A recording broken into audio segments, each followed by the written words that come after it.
Hello aspirants, very warm welcome to you all. My name is Madhusudan Reddy and we'll be continuing with the themes of geography and environment. Today's theme is theme number 13th, where we are going to cover up the India resource and development. This particular theme is more specifically dealing with the India, the population and its distribution, migration, as well as human development index.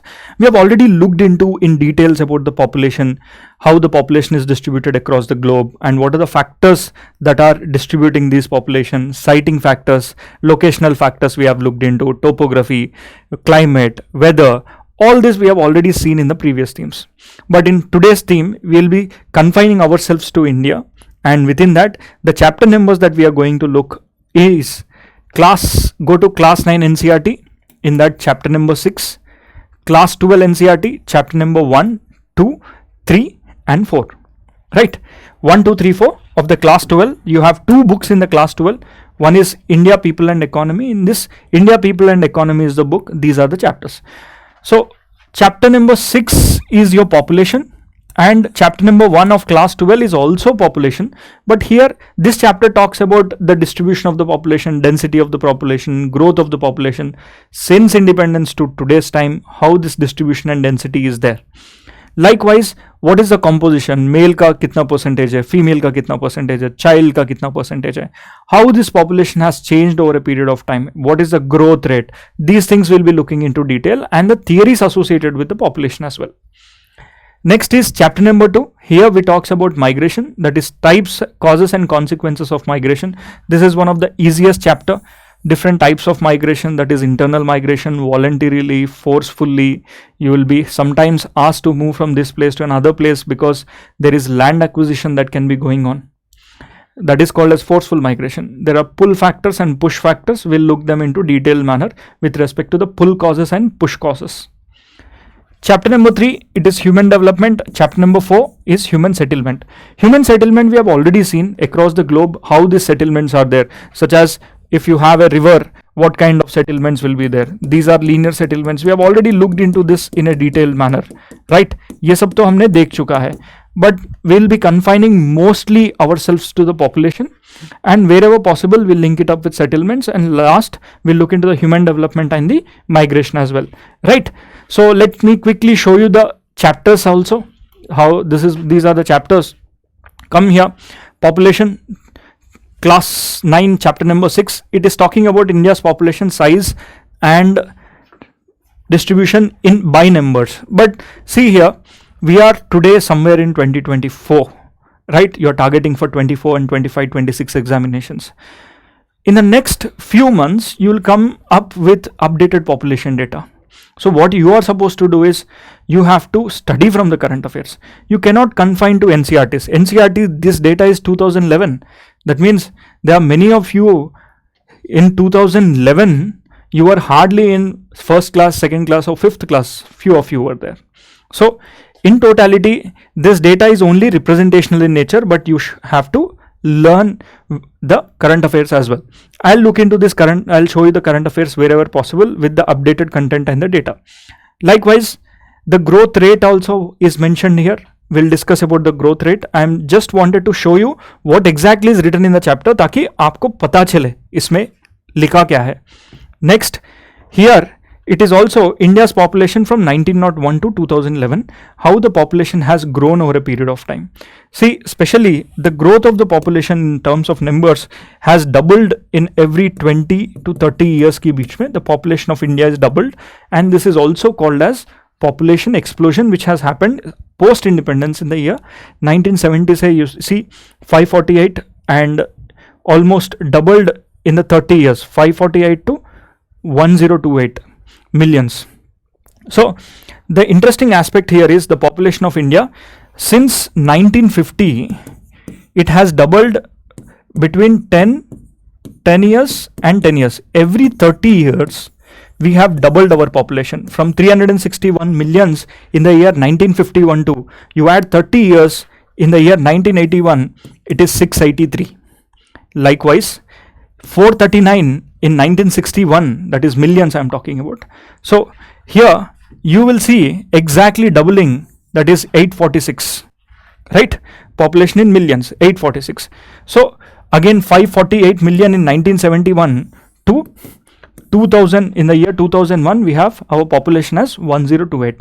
That means every 30 years when you look back, our population was only 50%.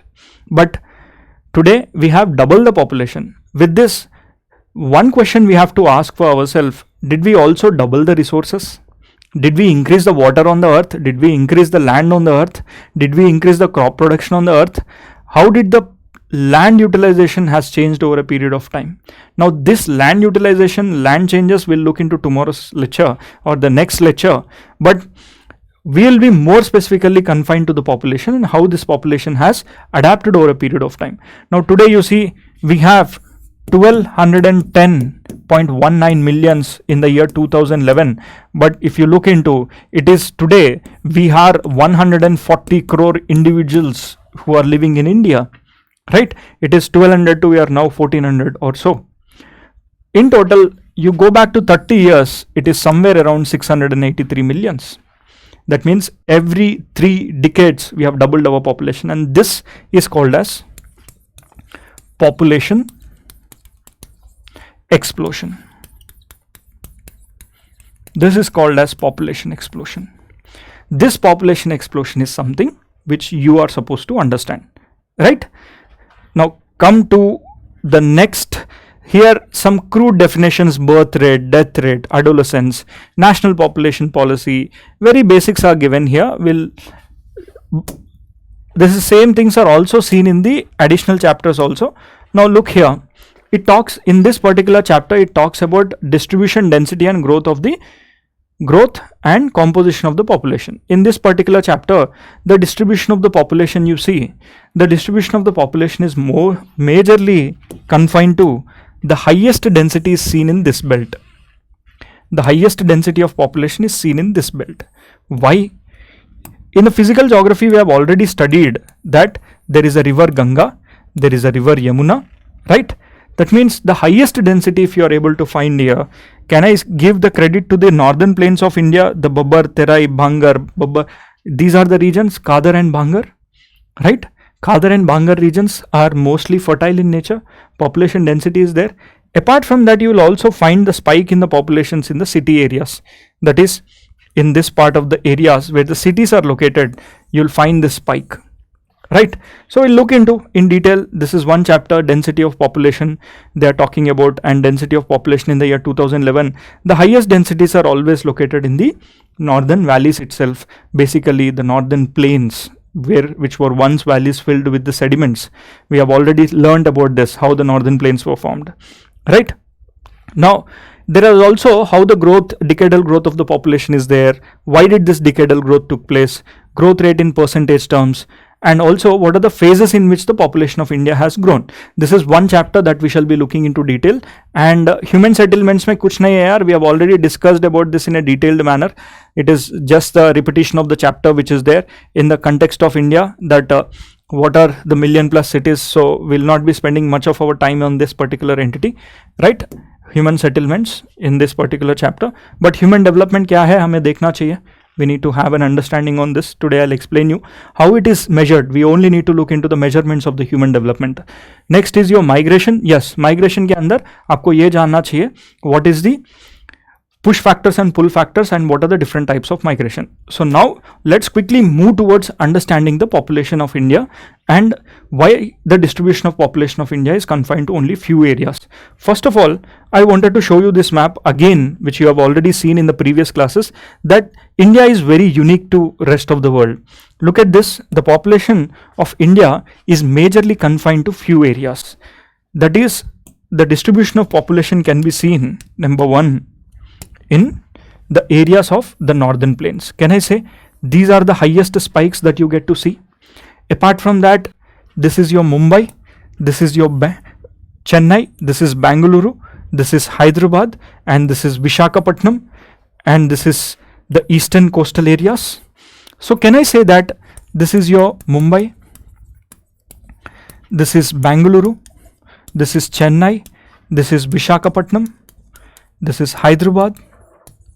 Like that, only cities or urban areas have good chunk of populations, whereas otherwise you will get to see the good chunk of population is seen in the riverbed area. Wherever you have the river, you have very good population.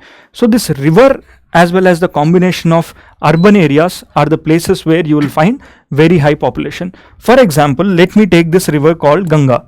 Let's say this is the place where Ganga originates, and then this Ganga moves in this manner. There will be cities that are located on the river Ganga. So the highest population concentration or else per square kilometer ka density is very high in those places where you have a river plus an urban area, and if this urban area also has a religious connotation such as temples, okay, tourisms. Best example is Varanasi. This is Varanasi. Varanasi is also one of the finest examples for this, right? River, you have water, good availability of water. Urban area, it is a city and people come there for studies, as well as it is also having the religious connotations. So like that, whichever places have these combinations, the density of the population is little high. By natural means itself, people tend to live in a plain area as compared to the mountainous area. That's why in India also the density of population is high in the northern plains area. But was this population always high? Yes, as compared to other areas, the density of the population was mostly high all throughout the time. But for our understanding in this particular lecture, we should be confining ourselves to the growth distribution and how the pattern with respect to the population has changed. Look here, your NCERT tries to tell you that the distribution of the population in these areas is primarily because of the topographical factors. ये तो सब जानते ही है, we have already learned. This is what is the map trying to tell you, right? Now come to the density of population. Where do you find more density of population? That is, you already know. Now come to the decadal growth rates of population. See, since independence, how did the growth of the population took place? That I wanted to show you. Today, you know that the world's population, India is the world's largest populated country with 144 crores currently living in India. And China is having little less population in terms of lakhs and crores, at least a 1 crore difference is there. So when you look into the world population is going to rise by the year 2050 to 9.7 billion. Likewise, India's population is also going to rise and it is going to stabilize. For this, you need to know one theory. How did the growth of the population has taken place? The growth of the population, how did it took place? See here, this is called as the growth rate of India. The growth rate of India, the growth in the population of India, it is like this. Number one, here it is since 1901 to 2011. These are the samples we shall be taking into account. We'll be taking 1901 to 2011. These are the samples that we shall be taking into account, right? So 1901 to 2011.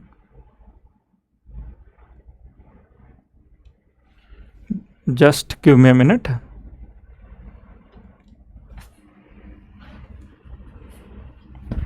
Okay. 1901 to 2011. Okay. So we shall be dividing this growth phases into 4 different phases. 1901 to 1921. This is phase number 1. Okay. I'll call this particular phase as 1. Let's call this is phase 1. Phase 2 is 1921 to 1951. Phase 3, 51 se lekar you have almost till 80. Then this is the modern phase. So these are the phases in which you can study the growth of the population. The same things are also written in your NCERT here. Number 1, let me show you the chapter itself, then you will have a detailed understanding. How the growth rate of this particular population you got to see, and what are the reasons that have led to the changes. See here, there are 4 places. 1, 1901 to 1921, 1921 to 51. Next, 51 to, in the phase 3, it is 51 to 81. 51 to 81 and post 81. Can I put that onto the board here? 1901 to 1921, 1921 to 1951, 1951 to 1981, and 1981 plus. That means our growth rate we are divided into 4 different phases. We shall also study and try to understand how the growth rate has changed, right? Let me show you the decadal growth rate of India. The decadal growth rate of India is like this. See here, this is the year and this is the total population. This is the absolute numbers. Numbers are not much important, but here we have to understand the percentage of the growth, right? So can I divide it like this into 4? 1921, this is phase 1, right? This is your phase 2. Come to phase 3. Okay. So I'll step aside. You tell me, where do you find the highest growth rate in these? The highest growth rate is seen in this part of the area, that is 21, 24, 24, right? Between 1961, 71, 81, this is the time period where our population has grown rapidly. Why? See here, any country generally aims to go from a pattern of like this, from a rural area, from a rural country, it wants to transform into an urban country. Any country wants to move from the rural backgrounds to urban areas, right? Here the death rate was very high. If out of every 10 children, it is estimated that 4 used to or 3 used to die and only 6 or 7 used to live. That was the rate of the death rate. The death rates were very high, and even the birth rates were also very high. 1901, 1911 से लेकर 1921 तक, this is the time period where you actually had good number of diseases. See, you know that COVID came in the year 2019-2020. Exactly 100 years before, you had a flu called Spanish flu. Spanish flu in the year 1921, this was the time period it has killed almost every 6th person who is there in the world. Every 6th person who is there in the world, who was there in the world, was killed due to Spanish flu. This is the reason why you had negative population growth, negative growth. That is, see here, absolute numbers, in fact, there is a minus 77 to 117. These are the total number of population which has come down from the actual population. Why? You know, if this is the year, in the year 1921, this was the time period where our Spanish flu was there, and Spanish flu killed 1 in every 6th person. Right? Because of that, you'll get to see a drop in the growth rate. Now in 1911, plus 5.75% was the growth rate of the population. 1911 was the time period when the British shifted its capital city from all the way from Kolkata to Delhi. And 1911, we also got some good reforms. The Indians were also present in the parliament, the then time period legislatures.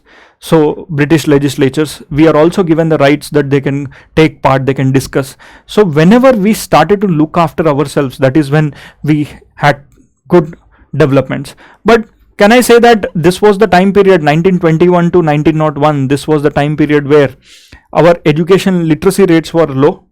Can I also say these were also the time we were under the British? These were also the time our literacy rates, education, literacy rates, health, employment, all the rates were low.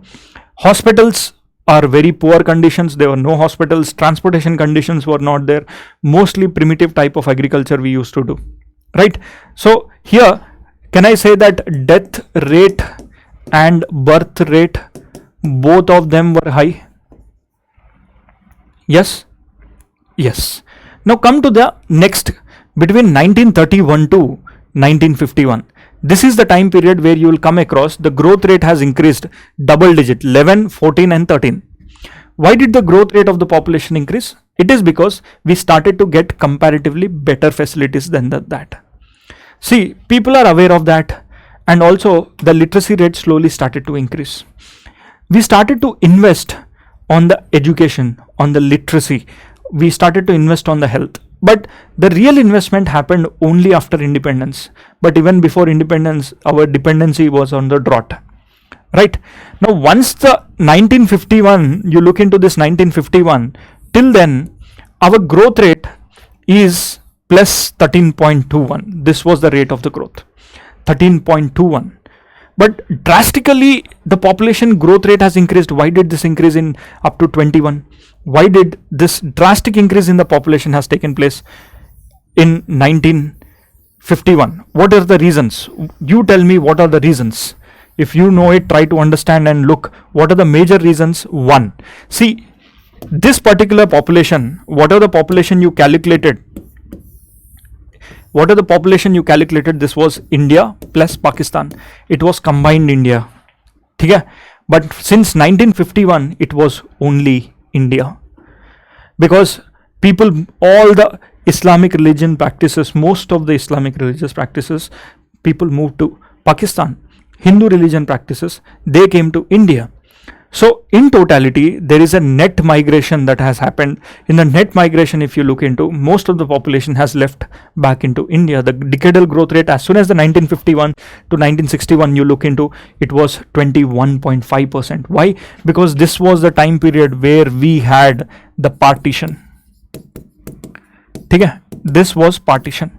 Because of this partition, and more people were confined to India, that's the reason why you got to have very good high growth rate. And since independence, we focused on few things. Giving agriculture, we wanted to move from sustainable agriculture to profitable agriculture.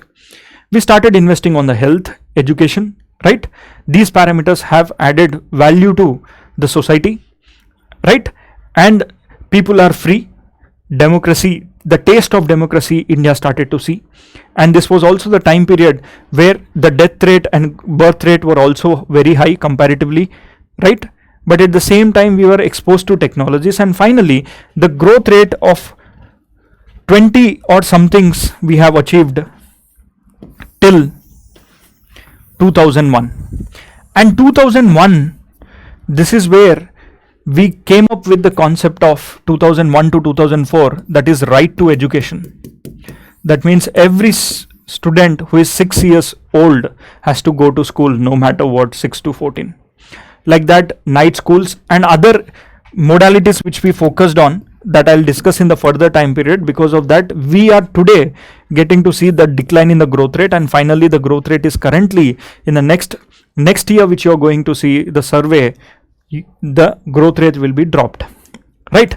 So in a nutshell, the major growth of the population happened between this particular years, since the 1961 to 2001. 1961 to 2001, in this 50 years, we have almost, if you look into, in this 50 years time period, you look back to the previous populations, every 3 decades, we have doubled the population, right? Why? Because our youth population is very high. Now today, India's population composition, if you look into, it is very unique, that I'll show you in the next 5 minutes. But look here, how come the growth rate map, 1911 May, the growth rate was 5%, and 21, the growth rate decreased. Why this decreased? Spanish flu, right? From here, again, 1928, this was the time the first penicillin injection or the penicillin dosage, the antibiotic, got invented here, right, in 1928. With that, people resistance towards the diseases has increased, and then the growth rate you will get to see till 1941. 51 again dropped because of partition. Later, the growth rate is more or less stagnant and we are reducing, and the next time you will see that 2021, this is where our growth rate might be reduced, and once it is reduced, we are going to stabilize our population, right? So this is the growth rate of India. Why this growth rates and all happened? For this, I have to explain you a small theory. That theory is called as demographic transition theory. See, demographic transition theory is a theory which tries to tell you how come a country which is rurally dominant, a country will have these conditions. What are those conditions? Let me show you. A country which is dominantly rural,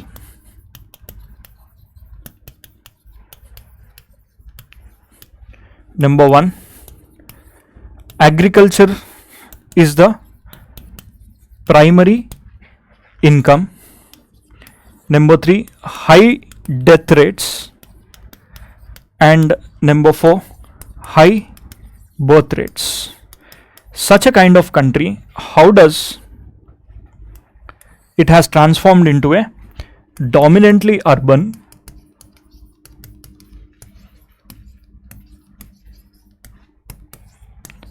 urbanized, instead of agriculture here service sector is dominant. Service sector is dominant. With high death rate, you have low death rate, and number 4, you will have low birth rate. How come a country transfers from this stage to this stage? The study of this is called as demographic transition theory. Demographic transition theory says that a country which is rurally dominant, agriculturally dependent, with high death rates and high birth rates has transformed itself, or how is it going to transform itself into a country which is service dominated and service industry is dominating now in the economy, urbanized societies with low death rate and low birth rate, and the total population is either reducing or declining population or stagnant population. So this is what is called as demographic transition theory. So this demographic transition theory, which I have to explain you. Look here, demographic transition theory, in the initial stages, you look, this is the red color is considered to be your birth rate. See, the birth rates will also be, sorry, let me give you 3 lines first. 1, I'll give you a line for death rate. This black color line is considered to be death rate, right? And I'll choose a different color, that is your indigo color. Here, this is your birth rate, right? Let's say 100 people are born and 100 people are dead, right? If both the death rate and birth rate are high, what will be the population? The population will be the same. So usually, now consider this line to be population. So every country which is rural in nature, which do not have high incomes, they will be in this stage. Today, you will find the countries like African countries, they are currently in this stage, right? You go to African countries, they are all in this particular stage. It is few remote countries, Somalia and all, these are the problems. Now, little later, you will find in this particular countries, birth rate kya hai? High, death rate high, and natural increase of the population is not going to increase, right? Few remote countries. But once you are going to improve upon the conditions of health, you also improve upon the conditions of education. See, when you are improving on the health, people dying will reduce because of malaria, because of dengue, because of typhoid. Such kind of small diseases in the erstwhile time period were considered to be major diseases. But today you do not consider them as a major disease, right? So it was because the rise in the medical or the rise in the healthcare sector. So overall, you will see that when you are investing on the health, you will see the death rates started to drop. Okay? When the death rate started to drop and you are again producing 100 in total, let's say that 100 is the population that is born, but earlier people used to die over 100, but now the death rate has come down only to 50. That means 50 people are dying and 100 people are born. In such a scale, let me tell you that now the death rate has dropped, but birth rate utna hi hai. Let's say that the birth rate is the same, more or less the same, right? Because we invested on health and all. Later, you will get to see when the death rate stops, the birth rate increases and the population will also increase. Now, this particular phase is called as early expanding phase. Early expanding phase. Now this early expanding phase is the phase of India, which you got to see in the year from 1960s it started. 1970s it started, where the growth rate was 20-21%. Again, you see, when you educate more, what happens? You include women into education. Now women will tend to work. Women has the options. Democracy, you give it to the woman comes into development. Now it's an indication that whenever the country is developing, this is an indication that the death rate and birth rate will drop. See here the death rates are almost the same. Okay, death rates are dropped and it has decreased. People dying are little low, but at the same time, newborn kids are also little low. Why? Because there are many ways and means. Maybe people do not like to give birth early. People would like to go on to world trips. People would like to go on working. They wanted to spend their careers. Earlier, their only primary work was agriculture. But now they got more better opportunities. They are in search of their careers. The marriage age of 18, maybe you have increased it to 24, 25. Now women in these days can go up to 27, 28, 30 plus also for marriages. But was this the condition in the erstwhile time period in 1950s, 60s? No. But India mein dekho, you will now come across where women tend to be empowered comparatively as compared to its previous time periods. This gives an option, an opportunity for the country to grow. Right? But in the due process, our population will also increase. It's not that the population will also increase. In this is called as late expansion. This is called as late expansion. Now, once we are going to stabilize the death rate and the birth rate, let's say that I've stabilized the death rate also, I've also stabilized the birth rate, then your population will be more or less the same.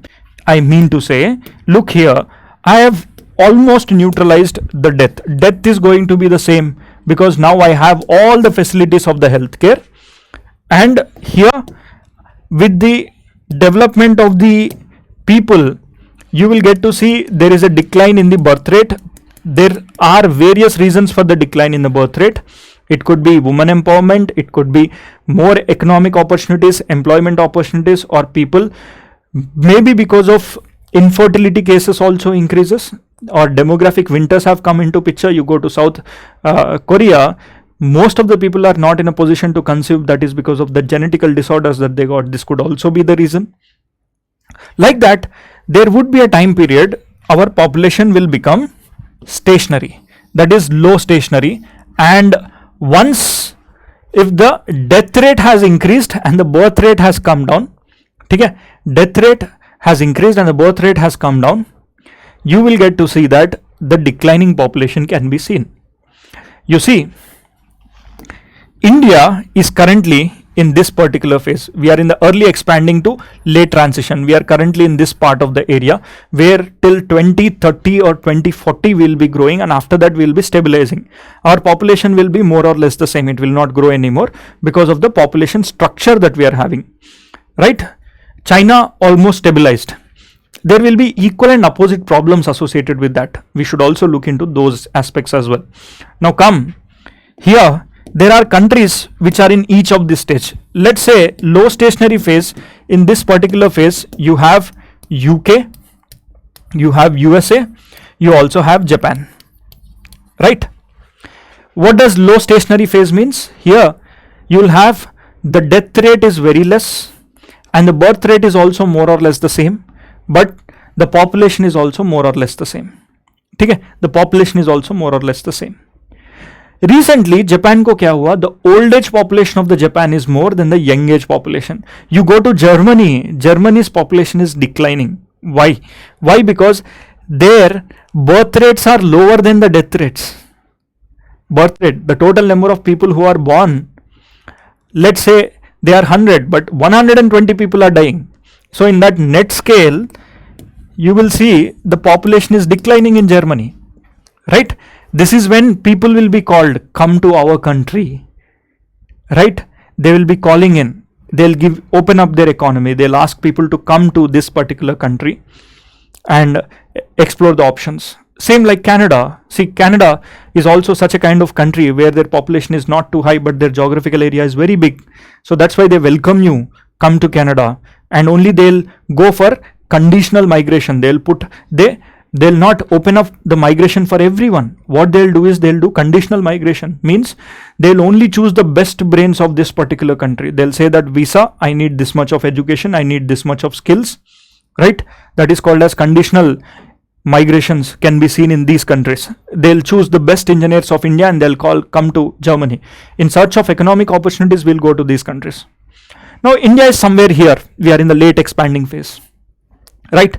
In the late expanding phase, we are going to stabilize our population in the next decade, 10 years or so, and then we'll be good to go with a stabilized population, right? I'll also show you some of the maps here, the population structure and the charts, so that you'll get a complete picture. The population structure and the charts, they'll tell you multiple entities. That is, how does, look here, the fundamental difference. See, I told you the Japan's population, the young age population is very less. Look here, this is the young age population. On one side, these are males and these are females in the age group of 5 to 9. So the same population after 20 years, they'll shift themselves to here, right? 25, 30. That means in this particular bracket, today the population can be more. Look here. In the Japan's problem is their population is declining. Look here. These are the total populations currently, which are 0 to 4.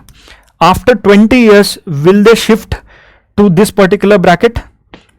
Right? Will they shift to this particular bracket? That means, can I say that they are going to shift here? That means, can I say the current population which they had were more in this particular bracket? And don't you think these are the same people who are childbearing capacity hota hai? Now today, the childbearing capacity of these people, after 20 years, they will shift a little to the higher age bracket, right? Now, when this particular small population chunk which is there, if it is shifting into 20 to 24 or 30 bracket where the childbearing capacity usi time pe hota hai, if their population is low, the new population or the newborns will also be little less. By then, you see, you have so much of burden for you that people who are somewhere around 60 or this particular bracket, who are in the 60 years of age, there is a problem. See, they cannot earn and work easily, right? Working age population is, these are the working age populations. They work. Okay? These are dependents, right? That means this working age population has to support them.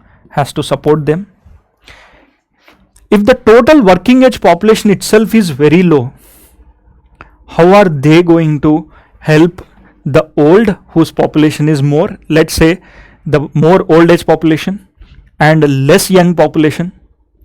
This is a crisis which is going to happen. So that's why we should always maintain a demographic transitions in a proper manner. So that's why you have different taxes. You go to Europe mein Germany, their population is declining. But come to India, see, look at India. We are our expanding population. In the expanding population, you will come across that, let's imagine these are the total populations of 0 to 10 years ka bacha, 10 years kids. After 20 years, they will shift themselves to this particular bracket. Can I say they are going to shift to this particular bracket, that is 10 years, so up to 30 years bracket they will be shifting. If they are shifting, the total population in this particular bracket will it be less or more? So this population will be shifting. What is the current population of this? The current population of this particular bracket is comparatively less. Let's imagine. But after 20 years, our population is going to increase by this part of the region. Right? Clear? India has an expanding population, and these are the ones who can bear the child and they can add more population again. So our population pyramids are completely different from the population pyramids of what you see in the rest of the country, right? So look at this particular pyramid. This is United States. They are having more or less stagnant population. They are having more or less the same. Look here, more or less their population is same. Malab, let this particular bracket goes to this bracket, it doesn't matter to them. They are maintaining that population in this way it is. So this population falls into, United States falls into what? The constructive age. Now look into the demographic transition theory. Here Japan has transferred itself, but USA, France, they are having in the low stationary phases where their population is more or less the same. More or less the same. India wants to go to this particular stage. If India goes to this particular stage, it would be easy for us to maneuver in a better manner. Of course, there are their own challenges, but here I wanted to tell you how come this particular nation can be converted into this nation. Only on the parameters of this. One, it is health and education. Invest on your health and invest on your education. When you invest on the health, your death rates will come down, and when you invest on the education, you can delay the processes of the childbearing and also the population development programs you can do. But my question is, why is that we should control the population? Why should we control the population? Why should population be controlled? See, population should be controlled for various reasons. Out of that, I'll be listing out the 10 most important reasons for you. Look here. 1. The fundamental reason for the increase in the population is that lack of awareness bhi ho sakta hai, right? Or else the fear among the great grandparents that if I have only 2 children, the chances of their survival might be less. That is why they have gone for 10, 8, 9. Ask your great grandmother, how many siblings were you? They will show both the hands like this, right? Some might show I am 5, we are 5 or 6. Some will show that we are 10. It is because they have the fear that their health education components were not that great. So their always fear was maybe chota sa bimari ho jaye, ya some small diseases come and then they might get impacted because of that disease. Polio was considered to be a death profiling disease, and malaria was considered to be a death profiling disease since 1910, 1920, 1930 also. Only after independence we fought on these particular entities. Now come back. See, first thing is that to improve the quality of life, why should population be controlled? Number 1, to improve the quality of life. See, let's say this is 10 acres of land. Earlier the population was somewhere around 50 people were living in this area. Okay? Let's say that 50. But if you are increasing the population, instead of 50, you have increased the population to 100.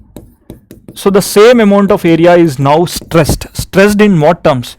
Stressed in terms of the availability of water in this particular area, resources, land, crop, even the species which are there in this other than human beings, they will also be stressed. Right? They will be hunted more, the forest will be cut down because from this 10 acres they wanted to move outward. Right? One is the quality of life. Next, to increase the employment opportunities. Everyone wants to become an IAS officer. If the total population is less, don't you think that the competition is less? Yes, on a fun note, though this is, but always competition is seen in negative terms in the ecology. So here, to increase the chances of employment, this is what you need to know. Third one, to increase per capita food supply, so that if the population is less, the same amount of resources can be utilized in a far better manner. To improve housing facilities, investments, right? Government can give the investments easily. Of course, it is also dependent upon the service sector and the manufacturing sector, their tax paying capacity. This is one which we can consider to write at the last, right? Next is to improve medical facilities. Likewise, we can also write to improve educational facilities. You can also write to increase time for the rest and recreation. because you need not work too much. If the population is less, bankers who are there, they can only hardly work for 1 or 2 hours a day, their work will be done. But today, if the population is too high, they have to work a lot. These are some layman examples which you can consider. Next, to improve life security, to minimize social problems, and to make the earth more sustainable for the life. See, whatever we have seen, it should also be given for the next generation. What our grandparents have seen, are we able to see the same things on this earth? Are we able to taste and eat what they have eaten? Today, organic farming has become costlier, but they had the organic farming at a cheaper cost. Why is that? It is because we focused more on industry, right? We focused more on industry. But my question here is, what are the various means through which you can control the population? And what are the steps that this part of the area, that is apart from health and education, where you need to focus? What should be the policy? What should be the policy for this country to come to this country? The policy is something which you need to look into this. Number one, what steps you can do is how to reduce the human population, right? One, there are some natural means, there are some artificial means, there are some policy means. One is you can go for one child policy. That is like China. Earlier China used to have either one or none. ठीक है, India में हम दो हमारा दो, but China used to say that either one or none. So one or none policy, that is one child policy, can put a cap on the child. Second component is child tax. There are many countries which imposes child tax. That is, if you are going for more than one child, or if you are bearing a child, you should pay a tax to the government. Can be done. I am only giving options. What are the possibilities? In the exam also you can write. It is good or bad, we'll look after later. You can also say that COVID like pandemics. It can be a point, but that is a negative point, right? COVID pandemics will control. You ask Malthus. Malthus is a person who says that the resources which are there, they are always limited. Let's say these are resources. Resources are always limited, but when you look into the population is always increasing. One is geometrically increasing, other one is arithmetic progression. Now, how to balance the available resource and the population? It is sometimes, he says that when nature sometimes will give you earthquakes, volcanoes, likewise pandemics. So when pandemics, earthquakes, these come, they are seen as a positive checks. Positive checks matlab Malthus ke hisab se, if these kind of entities are happening, that is called as a positive check. Positive check means earthquake is a positive check for the population, volcano is a positive check, pandemic is a positive check. So Malthus says positive checks, that is, you can control the population by these through means, and earth will do it by itself. What are the negative connotations? It is contraceptions use karna, awareness, abstination, relying, getting married little late, not going for child, going for euthanasia practices. These are some means and ways through which you can put some negative checks. Positive checks, in this Malthus theory, positive checks are natural disasters, volcanoes, landslides, people losing their lives, these aspects. Now come to the other aspects, that is your abstinence. What do you mean by abstinence? Abstinence means that you do not want to have child. It's a voluntary decision that you're going to take. That is also an abstinence. Next is sterilization. Sterilization is a process or a mechanism where the biological process which will not help you to get or conceive, right? Medical abortions is also a medical option that you have. Family planning, instead of going, instead of not planning a family, you can go for a planning a family. Maybe this year you want, maybe after 4 years you want kids.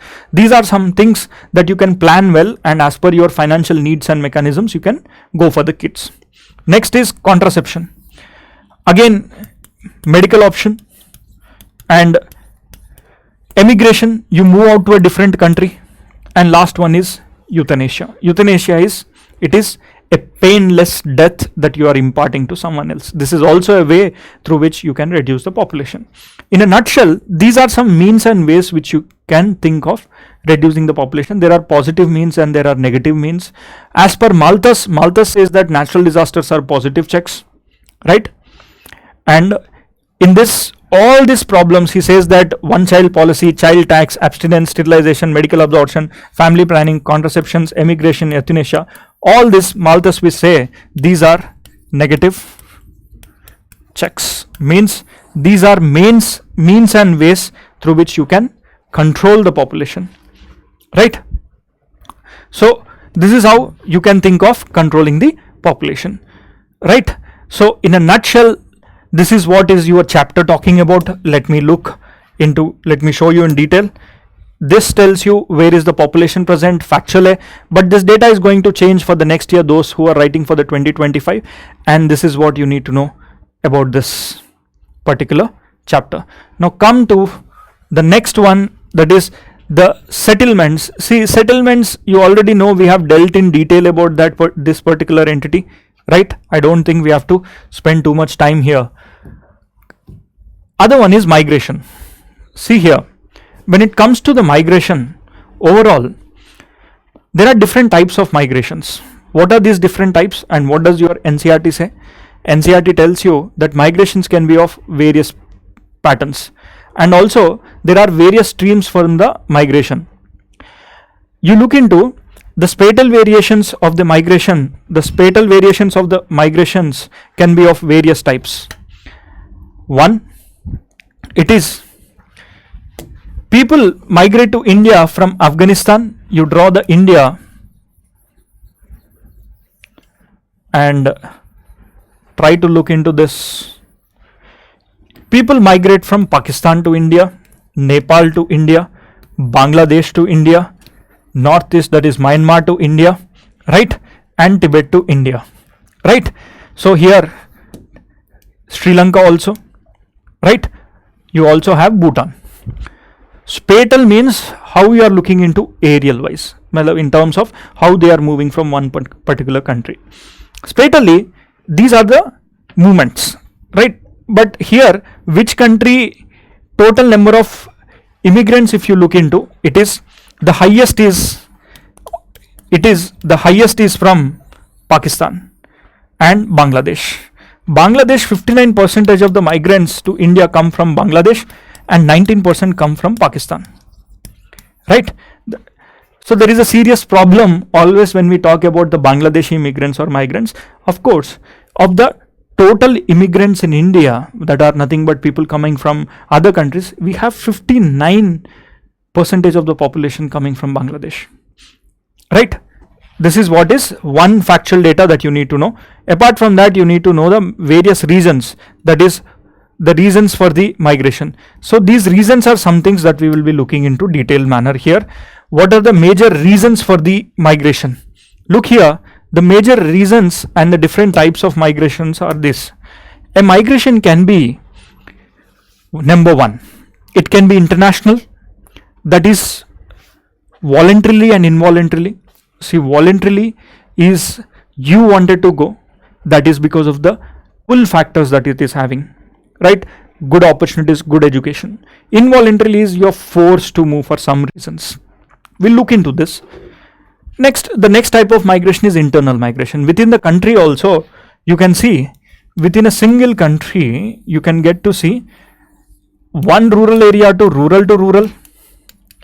It can be urban area to urban area, Bangalore to Delhi भी हो सकता है, seasonal हो सकता है, planned हो सकता है. For education, you might have moved to a different state, you have migrated, right? Likewise, job purpose, you might have migrated, right? You have various different types of migrations that you can come across. In India, my question is the rural to urban migration more or rural to rural migration more? Rural to rural or rural to urban migration, which one is more? See, if a woman gets married, she gets migrated to her in-laws. In India, majority of the women or in the rural areas, if they are married, mostly they are shifting themselves from rural to rural. In India, even this marriage component post that woman is also seen as a migrant.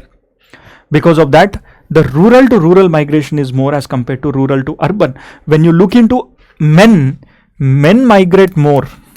Men migrate from rural to urban in search of educational opportunities, employment opportunities. Women migrate more from rural to rural.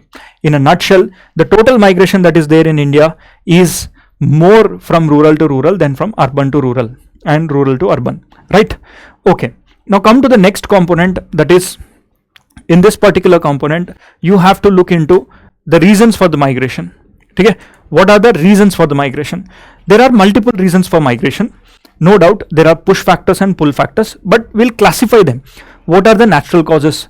What are the economic causes? What are demographic causes, social causes, political causes? How these causes are impacting? Now, first one is natural causes. Natural causes means, see here, you have option of living in you have a mountain and you have a plain area. If there are frequent earthquakes in your mountains, you will come and settle in the plain area. You wanted to move out from that. Basically, this is a natural factor. Earthquakes, suppose you are living in a hazardous area. Here, pull factors and these are push factors. I have divided them into all these factors are push factors and all these are pull factors. Suppose pull factor is you wanted to settle in a plain area where there are no disasters. Push factors are hazard prone area, earthquake prone area, mountains, landslides. So this is one of the natural. So push factor is mountains are a push factor to move themselves into this area, right? Volcanism is a push factor, right? Plain area is a pull factor. Absence of volcanism is a pull factor. Likewise, favorable climate. Here you have climate, very harsh climate. For example, you have a desert. Desert will push you to move to a different place, that is your tropical climate or temperate climate. This is a very good climate, right? Come to the next component. If there is a failure of the crop and you have a good availability of irrigation and a very calm climate, you have very good climate and water, oil and uranium, these kind of minerals that are available in a region, and in this part of the region where you have a failure of the crop, you'll definitely would like to live in this area. So these are the pull factors and these are the push factors for the natural. One, I can say that natural hazards, this is your natural hazards, this is your favorable climate, and this is your abundance of natural resources. These are some natural causes. When it comes to the economic causes, right? Wherever you have good income, that is where you wanted to go. Wherever you have good opportunities, that is where you wanted to go. That's the reason why you are always willing to shift to a city and work there, because you get better opportunities there. So pull factors are potential for employment should be seen. Push factors are unemployment, right? Pull factors are potential for employment, pull factors are unemployment. The third component, it is socio-cultural causes. In the socio-cultural causes, number one, social uniformism, means there are no caste discriminations, right? If you do not have any caste discriminations, then you would like to go there. If you would not want to be judged on any parameter, you wanted to go there. Likewise, push factor, social discrimination, if you have, this will act as a push factor. That's why most of the people from the villages where the social discrimination is strong, they would like to move to the urban areas, right? So all the negative points you put on this side and all the positive points you put on the pull factors, push factors and pull factors. This is how you need to put into the exam, right? Come to the next component, that is your demographic causes. If a small area, same area, if the population is more here, right, and you would like to move away from this area to an area which is having limited population, because resource availability will be more, your resource availability can be less and stressed resources ho sakta hai, right? So this is also underpopulation and overpopulation. Underpopulation is considered to be a pull factor and overpopulation is considered to be a push factor. Come to the next component, that is your political causes. You are given an option to live in an area where there are war, civil crimes and political instability. You don't like to live there, right? Especially Middle East is one such a kind of a region where the unrest is extreme, right? In few areas of the Africa also, and in the Middle East also, you have an extreme type of situations. So that's why people like to move to different countries, right? This is where they might move away. So this factor of political instability and warlike situations, civil crimes, will act as a push factor for you to move away and come to a better locations where the political stability is there, right? So here, this is political security which you need to have. Usually UK is considered to be a good political country, India is also considered to be political stable country, right? But whereas other factors, we are on the negative trends also, but there are good factors and bad factors. You just need to write all the bad factors here, good factors on this side. Next, come to the political causes. There are lot more. See, number one, it is independence and freedom. You do not like to stay in an area where security concerns, ethnic concerns are there. Democracy, if you have, you can stay in this part of the area. And lastly, affordability and accessibility under urban services, right? There are few countries where you cannot afford that particular country, going to that country and stay. So that will also act as a push factor, and you would like to stay in an area where that is economically favorable. Right now, this is what you need to know about migration, and nothing much is written in this particular chapter. Very basics that are there. And see, migration can be internal, that means within the country, right? It can be international. You're moving from India to Canada, that is international. India to US, that is international. And voluntarily, you yourself are willing to go there, but sometimes involuntarily, for you do not want to go, but you are pushed by the job, right? If you become a foreign service, you do not want to go to the China, but they can put you in China. You do not want to work in Israel or in the Middle East, you will be pushed to work there. Rural to urban हो सकता है, urban to rural हो सकता है, rural to rural, and this migration can be there. Seasonal, migrant labors can be seasonal, planned and unplanned migration, right? So these are the aspects of migration that you need to look into account. Now come to the last chapter, that is your human development index. And this human development index, here you need to know how the human development is calculated. Look here, earlier the development of a particular person can be seen through various means, and this was given by the India and Pakistan collaboration ke karan this human development index came, right? Now who gave this human development index? Let me show you in the same chapter. Just a minute. It is an innovation of the Pakistani scientist. ठीक है? Look here. Here the origin it is given. Dr. Mahbub ul Haq and Professor Amartya Sen were close friends and have worked together under the leadership of Dr. Haq to bring out the initial human development report. Both these South Asian economies have been able to provide an alternative view of development, right? So it is the India and Pakistan innovation, so we have to appreciate at times that human development index is now currently followed by the world as well, right? Okay, see here, firstly, before letting you know how this is calculated, I want you to spend 1 minute reading the content which is there. See, there are multiple ways to measure the development, right? These multiple ways, one is income, one is welfare, other is basic needs and capability approaches. I'll step aside from the screen. I want you to read this and just imbibe the content.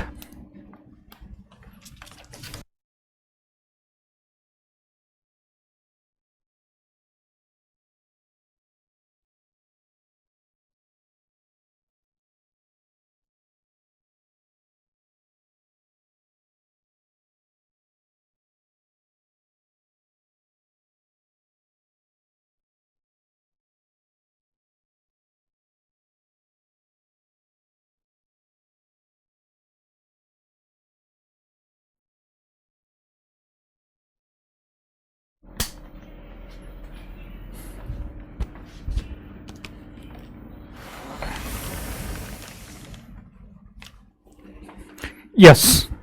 See here, the first one is income approach. In the income approach, earlier the development was used to be calculated on the basis of how much of income you are earning. Suppose if you are having 5 crore rupees and if there is another person who only has 5,000 rupees, can you say that this person is happy and this person is not, and this person is developed and this person is not? Yes. On the basis of the amount that you have, can you say that this person is developed and this person is not? No. There are multiple factors. Alone having money doesn't mean that this particular country is developed, right? So for that, there are multiple factors that need to be taken into account. So this is linked to the income. Welfare approach argues of higher government expenditure in the education, health, social security and amenities. People are not participant in the development but only passive recipients. The government is responsible for increasing levels of human development by maximum expenditure on welfare. देखो यार, all these things will be taught to you in the economics, so I'll not be touching them.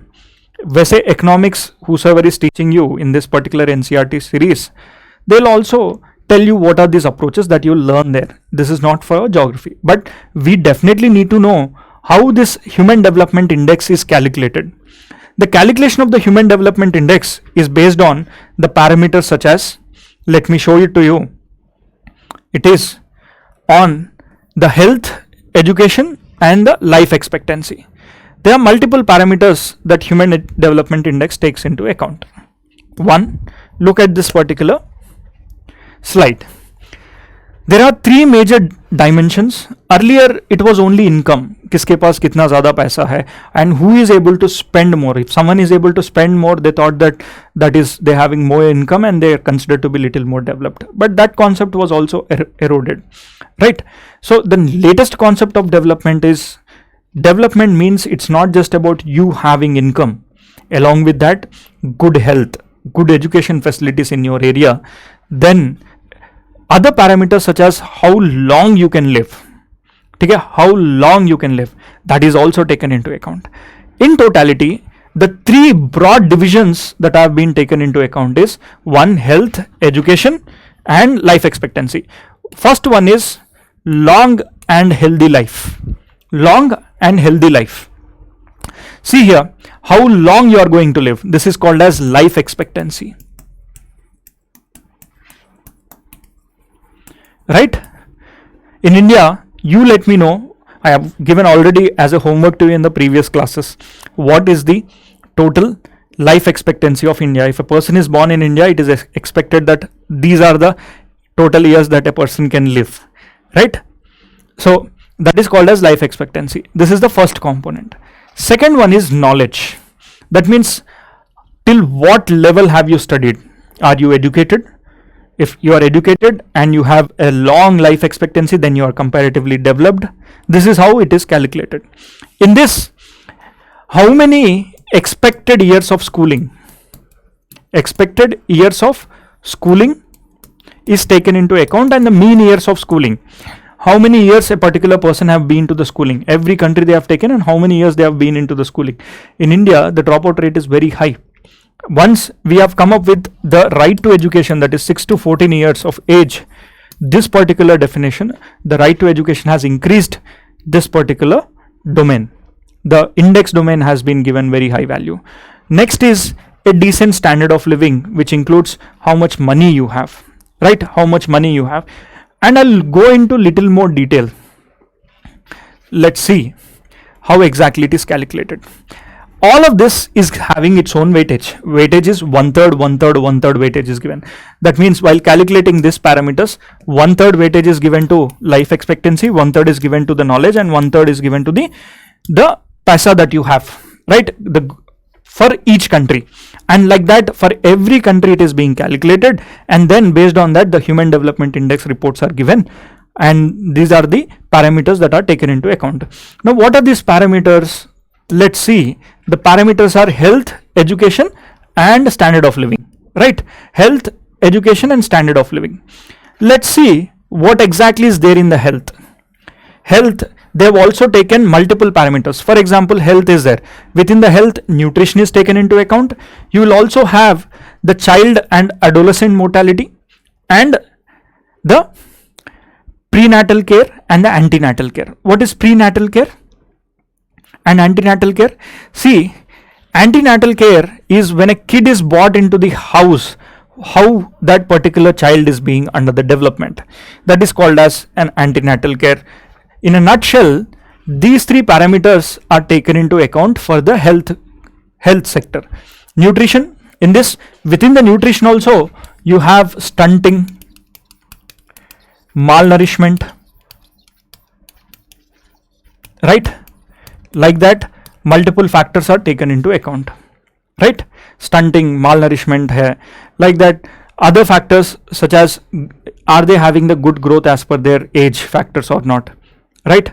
So these factors are taken into account, and these factors will decide the weightage. That means if one country can do good in this nutrition but they are not good at the antenatal care, that means they will not be given the great index marks.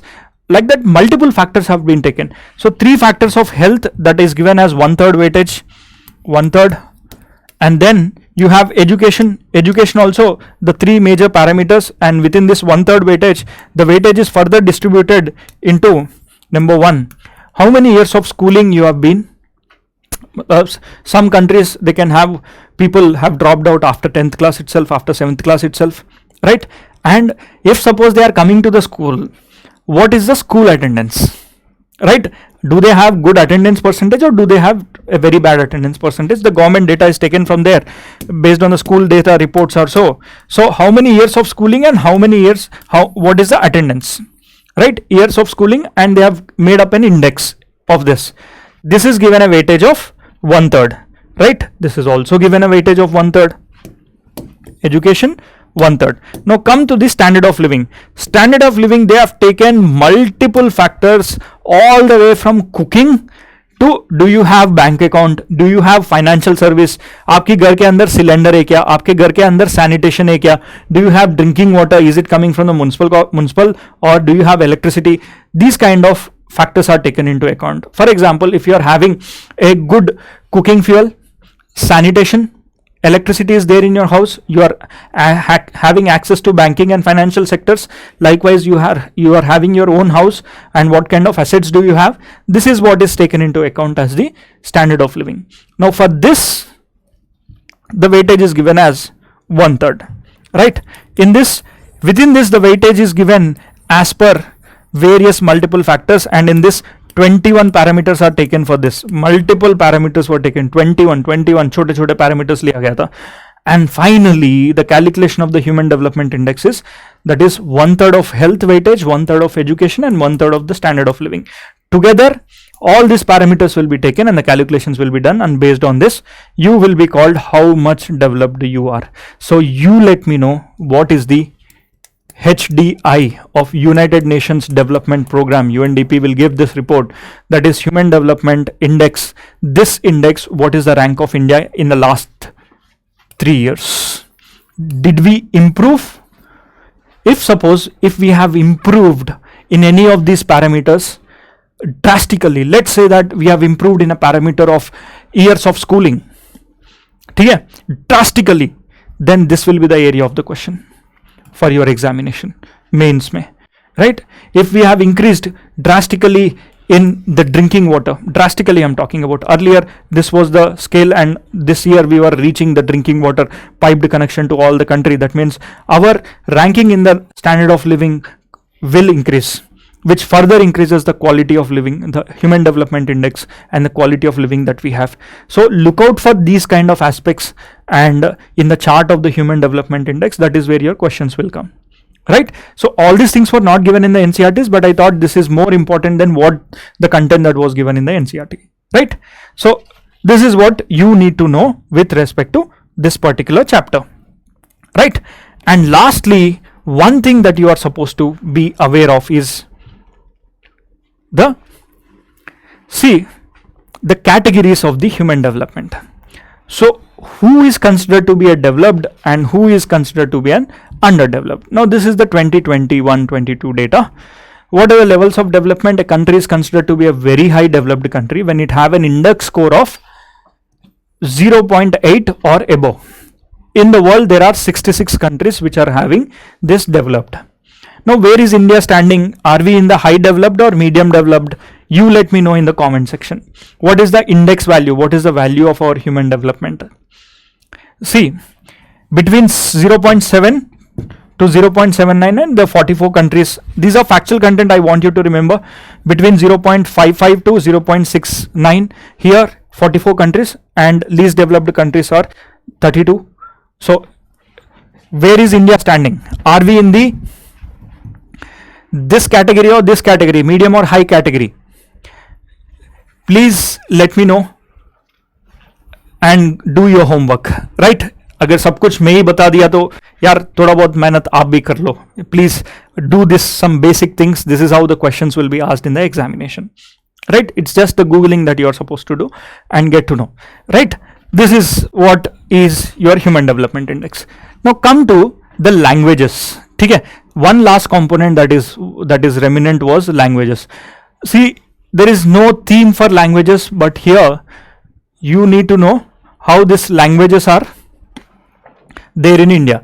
See, India has good number of languages, 22 scheduled languages that we have, and out of that, the division of the languages that they have given in this particular chapter, and this chart is something which I'll be giving an overview itself. Right, an overview itself I'll be giving. See, there are 4 major families of the languages. One is Austric languages, Dravidian languages, Sino-Tibetan and Indo-European. Right, Austric languages, number 1. What are Austric? सुनने में लग रहा है ना Australia, right? सुनने में लग रहा है Australia, right? Austro-Asiatic, yes. See, these are those languages which have the connections to other continents, right? Which are having other continents connection, which is said to be having other continental connection. I'll tell you about the story behind this in the further topics itself. Now, what are the languages that are there in Austric? It is 1. Meghalaya, Nicobar Islands. That means I'll draw the map here. If this is your India, 1 is Meghalaya, Andaman Nicobar, ठीक है, Maharashtra, Assam, Odisha, West Bengal. That means this is how you'll get to see the map of the Austric languages. Austric is outside India.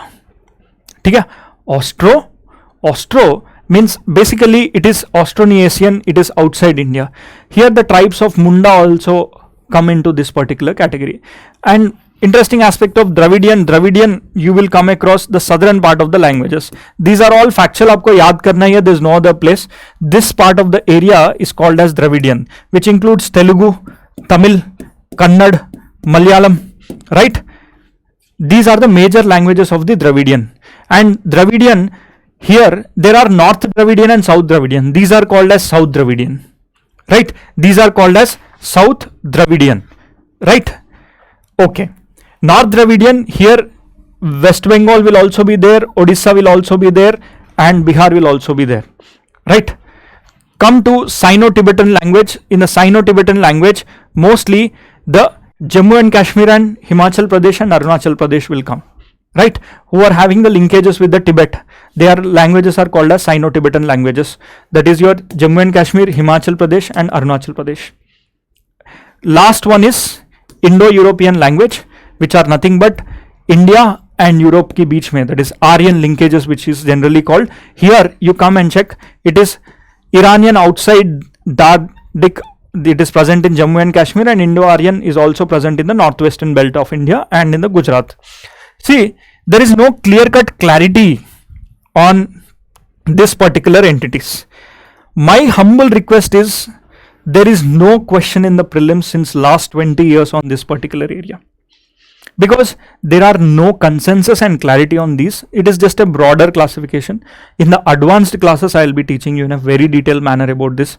Suppose the origins of the humans have originated in Africa, from there everything move up, right?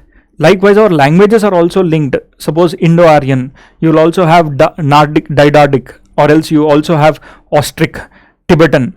So the origins and all I will be teaching you in the advanced classes. This is just an NCERT table hai, explanation is not there. So in the advanced we'll be looking to. And this is what you need to know with respect to the chapters that are there. There is nothing much you need to know here. Once you have learned the basics of physical geography, it is just the applications of this that you are supposed to learn, right? And we'll stop here. In the next theme, I shall be teaching you in a detailed manner about the resources as well as the industries. Thank you, and I shall see you in the next session.